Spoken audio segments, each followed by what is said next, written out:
Hello everyone, जैसा आप सभी जानते हो सीबीएसई की तरफ से एक नई अपडेट आ चुकी है और वो अपडेट ये है कि आपके सिलेबस में कितना रिडक्शन हुआ है और साथ में आपके कितना परसेंट सिलेबस आपको फर्स्ट टर्म एग्जाम में देखने को मिलेगा और कितना आपको सेकंड टर्म में देखने को मिलेगा और कितने चैप्टर्स हैं जो आपको फर्स्ट टर्म में पढ़ने हैं और कितने चैप्टर्स हैं जो सेकंड टर्म में पढ़ने हैं। और साथ में पेपर का पैटर्न भी आपको मिल चुका है कि कितना आपके क्वेश्चंस में, क्या वो 70 नंबर का ही पेपर आएगा या वो 35 नंबर का पेपर आएगा। 50%। बहुत सारे बच्चों के दिमाग में एक डाउट चल रहा था कि जितना सिलेबस लास्ट ईयर रिड्यूस्ड हुआ था क्या उतना ही रिडक्शन अभी है या उससे ज़्यादा है या उससे कम है। तो उनके बारे में हम कंप्लीट डिस्कस करने वाले हैं। तो सबसे पहली चीज़, अगर आपको ऑब्जेक्टिव्स की तैयारी करनी है तो उससे पहले आपके सिलेबस के बारे में आपको कंप्लीट नॉलेज होनी चाहिए कि आपका सिलेबस क्या है और कितना सिलेबस है जो आपको पढ़ना है और कितना आपको छोड़ने हैं। उन सब के बारे में डिस्कस करेंगे। तो ध्यान से देखना है, ध्यान से समझना है। आपके लिए बहुत ज़्यादा मार्क्स स्कोर करने के लिए सबसे ज़्यादा बेनिफिशियरी ये वीडियो होने वाली है। तो शुरुआत करते हैं बिना किसी देरी के। चलिए स्क्रीन पे चलते हैं जहाँ पे हम कंप्लीट सिलेबस को डिस्कस करेंगे और कंप्लीट सिलेबस को देखेंगे। देखिए फ्रेंड्स, ये है हमारा सिलेबस जो कि आपके फर्स्ट टर्मिनल एग्जाम में आने वाला है, जो आपके सीबीएसई की तरफ से, सीबीएसई की साइट पे आपका सिलेबस रिलीज हुआ है, जहाँ पे हम डिस्कस करेंगे। देखो, सबसे इंपॉर्टेंट चीज़, फिजिकल केमिस्ट्री से 2 चैप्टर लिए गए हैं। 2 चैप्टर कौन कौन सा? Solid state and that is second solution. बहुत इंपॉर्टेंट, यहाँ से न्यूमेरिकल पोर्शन आने वाला है। दूसरा, इनऑर्गेनिक केमिस्ट्री से आपका एक चैप्टर लिया गया है जो कि सबसे खतरनाक वाला है, जिसको हम ये कह सकते हैं पूरा कॉन्सेप्ट ही इसमें भरा हुआ है, that is P block chemistry. पूरा थ्योरेटिकल कॉन्सेप्ट। और सबसे खतरनाक, जो कि बच्चों को सबसे ज़्यादा डर लगता है, ऑर्गेनिक भी इसमें इंक्लूड कर दी गई है। मतलब ऑर्गेनिक के 3 चैप्टर हैं जो कि आपको डिस्कस करने पड़ेंगे और वो चैप्टर जो कि आपको स्कोर करवाएंगे। थोड़ा स्कोर नहीं होगा, 15 मार्क्स की वेटेज रखते हैं। बहुत बहुत इंपॉर्टेंट। अकेला चैप्टर पी ब्लॉक है जो कि 10 नंबर का है। और साथ में अगर यदि मैं आपसे बात करूं कि ये जो सॉल्यूशन है और सॉलिड स्टेट है, वो दोनों के दोनों 10 नंबर के हैं। मतलब हमारे पास टोटल मिला के अगर आपसे बात की जाए तो हमारे पास में टोटल जो मार्क्स हैं दैट इज़ 35 का आपका पेपर होगा, जिसमें से 10 नंबर की फिजिकल, 10 नंबर की इनऑर्गेनिक और 15 नंबर की आपको देखने को मिलेगी ऑर्गेनिक केमिस्ट्री। और सभी के सभी मल्टीपल चॉइस क्वेश्चन है। क्लियर है? तो ये हमारे पास में है सिलेबस क्या क्या है। दूसरी चीज़, अब मैं बात करता हूँ आपके सामने कि हमारे पास में किस तरीके से इसमें चैप्टर दिए गए और कौन कौन से टॉपिक्स हैं जो इसमें से हटे हुए हैं। सॉलिड स्टेट में आपको classification of solids based on different bonding, मतलब आपको कितने टाइप्स के सॉलिड होते हैं उसके बेसिस पे आपको डिस्कस करना है। मतलब पहला पॉइंट आपको जो पढ़ना है वो क्लासिफिकेशन ऑफ सॉलिड्स, जिसमें आयनिक सॉलिड हो गया, मोलिकुलर सॉलिड हो गया, कोवेलेंट सॉलिड हो गया, ठीक है, मेटालिक सॉलिड हो गया एंड सो ऑन। अमोर्फस कितने टाइप्स के होते हैं, क्रिस्टलाइन एंड अमोर्फस सॉलिड, दूसरा पॉइंट। तीसरा, आपको यूनिट सेल के बारे में, और वो भी ध्यान से देखो, 2 डायमेंशनल एंड 3 डायमेंशनल दोनों पॉइंट्स आपको पढ़ने, दोनों के दोनों पॉइंट्स हैं जो आपको पढ़ने, 2 डायमेंशनल प्लस 3 डायमेंशनल। क्लियर है? उसके बाद आपको calculation of density in unit cell और packing in solid and packing efficiency voids, और साथ में आपको देखने को मिलेगा number of unit cells, point defect. बस आपके चैप्टर में से जो रिड्यूस्ड है वो कंडक्टर है। आपको जो सॉलिड स्टेट में जो आप कंडक्टर पढ़ते हो वो कंडक्टर आपके सिलेबस में नहीं है, जो आपको बिल्कुल भी नहीं पढ़ना है। कहीं भी मेंशन्ड नहीं है कि आपको कंडक्टर पढ़ना है, कंडक्टर को छोड़ देना है। कभी आप टाइम वेस्ट करो उसमें कि भाई चलो ये भी हमें पढ़ना है, ये भी पढ़ना है, पढ़ाया हुआ है, तो ये बिल्कुल भी पढ़ने की ज़रूरत नहीं है। ठीक है? तो ये ओवरऑल आपके पास में फर्स्ट चैप्टर से रिलेटेड जो जो चीज़ें हैं वो। दूसरा हमारे पास में सॉल्यूशन, और सॉल्यूशन में हमें देखने को मिलेगा जहाँ पे सॉल्यूशन कितने टाइप्स के, जहाँ पे आपको टेबल देखने को मिलेगी सॉलिड और लिक्विड, उसमें उससे बेस्ड आपको बहुत इंपॉर्टेंट जिसमें से आपको क्वेश्चन जरूर देखने को मिलेगा। दूसरा, expression of concentration in solution in solid and in liquids, solids का लिक्विड्स में सॉल्युबिलिटी। मतलब सिंपल सी बात ये है, आपसे हेनरीज लॉ के बारे में पूछा जाएगा। हेनरीज लॉ क्या है, ठीक है, उसके बारे में आपसे पूछा जाएगा। Colligative properties, Raoult's law, colligative properties में तो आपकी 4 कोलिगेटिव प्रॉपर्टीज है, कौन कौन सी? जो आपको बहुत अच्छे से पता है, depression in freezing point, osmotic pressure, और सबसे कमाल की बात तो determination of molecular masses of colligative properties. मतलब आपको यहाँ पे आई की वैल्यू निकालनी, मतलब वांट ऑफ फैक्टर भी पूछा गया है, वांट ऑफ फैक्टर भी आपको पढ़ना पड़ेगा, ठीक है। और ये सबसे इंपॉर्टेंट है, वांट ऑफ फैक्टर पे बेस्ड आपसे न्यूमेरिकल्स जरूर पूछे जाते हैं, सबसे इंपॉर्टेंट पॉइंट है, ठीक है। तो ये हमारा दूसरा, दोनों के दोनों फिजिकल केमिस्ट्री से रिलेटेड चैप्टर है, दोनों के बारे में मैंने कंप्लीट बता दिया है। यहां से इंपॉर्टेंट बनता है, 10 नंबर का काम है, बिल्कुल भी नहीं छोड़ना है, ठीक है। अब बात करते हैं उसके बाद में पी ब्लॉक एलिमेंट्स की, और पी ब्लॉक में आपको भी पता है आपके पास में यहाँ पे मेजरली अगर यदि हम बात करते हैं पी ब्लॉक की, तो यहाँ पे आपको ग्रुप नंबर 15 जो कि नाइट्रोजन फैमिली का है, इलेक्ट्रॉनिक कॉन्फ़िगरेशन, ये तो सब आपको भी पता है।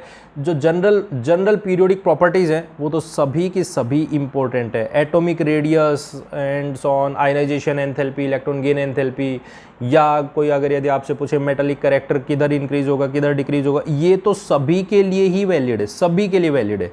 ऐसा नहीं है कि केवल और केवल पी ब्लॉक के लिए ही वैलिड है, नहीं, पी ब्लॉक में जितने भी कंपोनेंट्स हैं, चाहे वो ऑक्सीजन फैमिली हो, चाहे वो नाइट्रोजन फैमिली हो, चाहे वो हेलोजन फैमिली हो, और चाहे आप वो किसी में लो, हर जगह पे ही पीरियोडिक प्रॉपर्टीज़ का तो सबसे ज़्यादा रोल प्ले होता ही होता है, ठीक है। तो उसके बाद में दूसरा इसकी रिएक्शंस पे बात करें, रिएक्शंस पे, तो इसमें मेथड्स ऑफ प्रिपरेशन, नाइट्रोजन के कंपाउंड, ध्यान से देखो, अमोनिया एंड नाइट्रिक एसिड, इस पे बात की गई है, इसके बारे में आपसे पूछा जाएगा, पहली चीज़ तो ये। दूसरी चीज़ अगर आपसे पूछी जाती है तो वो होती है ये कॉन्फ़िगरेशन एंड सो ऑन, सिर्फ नाइट्रोजन में आपको ये चीज़ पढ़नी है, अमोनिया की preparation and nitric acid, nitrogen की प्रिपरेशन कैसे करते हैं, उसकी प्रॉपर्टीज़, और कुछ भी आपको उसमें डिस्कस नहीं करना है कि फॉस्फोरस के क्या क्या कंपाउंड्स हैं उसमें, और फॉस्फोरस से कौन कौन से कंपाउंड फॉर्मेशन होते हैं या उनसे कौन सी रिएक्शंस होती है, बिल्कुल भी नहीं पढ़ना आपको, ये बिल्कुल भी सिलेबस में मेंशन्ड नहीं है, ध्यान से आप देख सकते हो, ठीक है।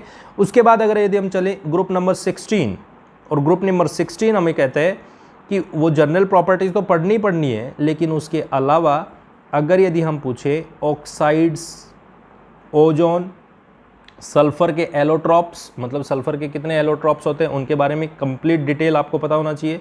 कंपाउंड्स ऑफ सल्फर, जैसे सल्फर के कंपाउंड्स कौन कौन से हैं, जैसे H2SO4 हो गया, ठीक है, जैसे आपके पास में डाई सल्फर के रिलेटेड जितने भी कंपाउंड्स हैं उनके बारे में, ऑक्सो एसिड्स उनके, ठीक है, सल्फर के डाइऑक्साइड्स, उनकी प्रॉपर्टीज़, एसिडिक नेचर और बेसिक नेचर, इनके बारे में आपको पता होना चाहिए, ठीक है। बात करें अगर यदि ग्रुप नंबर 17 की, यहाँ से जो सबसे इंपॉर्टेंट पॉइंट जो बनेगा, जो आपको पढ़ना है, जो प्रिपरेशन आपको करनी है, वो करनी है इंटर हेलोजन कंपाउंड, ये सबसे इंपॉर्टेंट है, सबसे important. Oxo acids of halogen, इसमें आपको एसिडिक स्ट्रेंथ, बेसिक स्ट्रेंथ, इसके बारे में आपसे पूछा जाता है।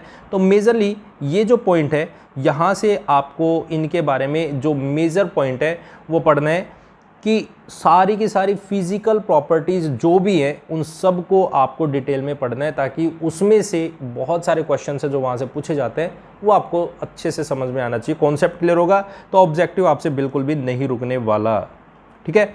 बात करें ग्रुप नंबर 18 की, तो 18 ग्रुप में आपको ट्रेंड्स तो पढ़ने ही है, साथ में उनकी केमिकल रिएक्शन, किसकी, जेनोन की क्या क्या केमिकल रिएक्शंस होती हैं उसके बारे में आपको पता होना चाहिए, वो आपको समझ होनी चाहिए उनके बारे में, ठीक है।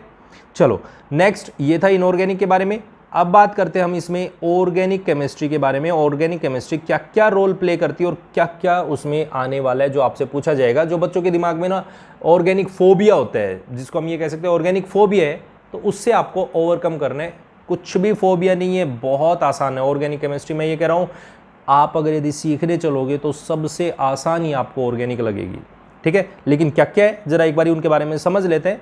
हेलो एल्केन्स, नोमेनक्लेचर, ये बहुत बहुत इंपॉर्टेंट, ये तो चैप्टर का नाम है। हेलो एल्केन्स के बारे में मत पढ़ना कुछ भी, हेलो एल्केन क्या है, नहीं, नोमेनक्लेचर ये वेरी वेरी इंपॉर्टेंट। इस पे बेस्ड तो आपको एक क्वेश्चन जरूर जरूर देखने को मिलेगा। फिजिकल प्रॉपर्टीज, ठीक है, केमिकल प्रॉपर्टीज, रिएक्शन, लेकिन इससे भी खास चीज जो आपको ऑर्गेनिक समझाएगी और वो ये है सब्स्टिट्यूशन रिएक्शन, ठीक है, मोनो सब्स्टिट्यूटेड कंपाउंड्स ओनली। यहाँ पे आपको बहुत तरीके की रिएक्शंस आपको देखने को मिलेंगी, एलिमिनेशन रिएक्शन भी इसमें देखने को मिलेंगी, लेकिन हमें वो एलिमिनेशन रिएक्शन जैसे आपका मेजर पार्ट बनेगा वो आपका बनेगा अल्कोहल्स एंड फिनोल्स के बारे में।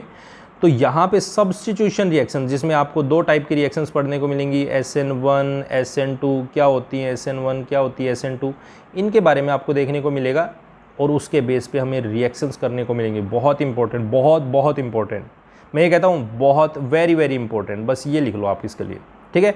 चलो अब नेक्स्ट बात करें अगर यदि हम यहाँ पे इसके लिए, तो हमें देखने को मिलेगा that is alcohols and phenols. Second chapter हमारा एल्कोहल्स एंड फिनोल्स क्या होते हैं, कैसे बनेंगे, इनकी रिएक्शन, नोमेनक्लेचर, ठीक है, method of preparation, physical properties, primary secondary tertiary, alcohols कौन से होते हैं, मैकेनिज्म उनका, इलेक्ट्रोफिलिक रिएक्शन, दूसरा हमारे पास में uses of phenols, nomenclature of कौन से, nomenclature of method of preparation, ethers के बारे में ये भी आपको पता होना चाहिए।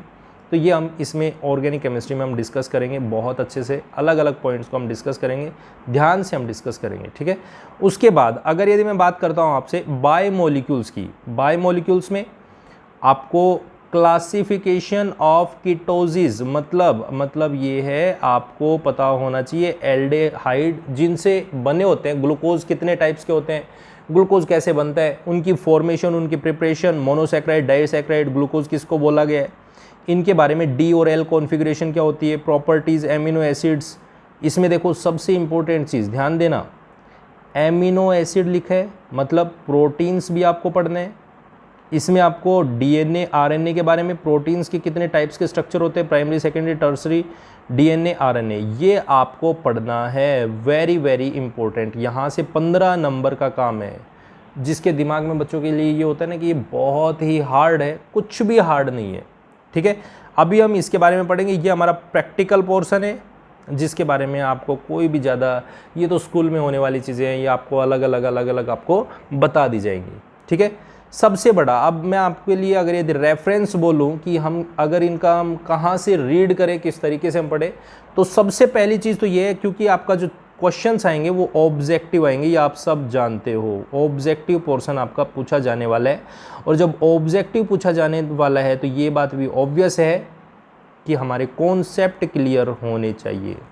जब तक आपके कॉन्सेप्ट क्लियर नहीं है ना, तो आप ऑब्जेक्टिव को सॉल्व नहीं कर सकते। और ऑब्जेक्टिव को सॉल्व करना कोई हार्ड नहीं है, लेकिन वो तभी सॉल्व होंगे जब आपको कॉन्सेप्ट एक एक क्लियर होगा, ठीक है। तो आई होप आप लोगों को पूरी तरीके से ये सिलेबस समझ में आ गया, क्या क्या पढ़ना है। पहले इसको पॉइंट आउट कर लो कि आपको पढ़ना कितना है। ये नहीं आप रैंडमली भाग रहे हो किसी भी चीज़ को, चलो भाई ये भी कर ले, ये भी कर ले, नहीं, उतना करो जितना सफिशिएंट है, ठीक है। तो best of luck for your syllabus and for your exam, for first terminal exam, ठीक है। Thank you very much and have a nice day. If you are like the video, share it and subscribe our channel. Thank you very much. Have a nice day. Bye bye. Take care.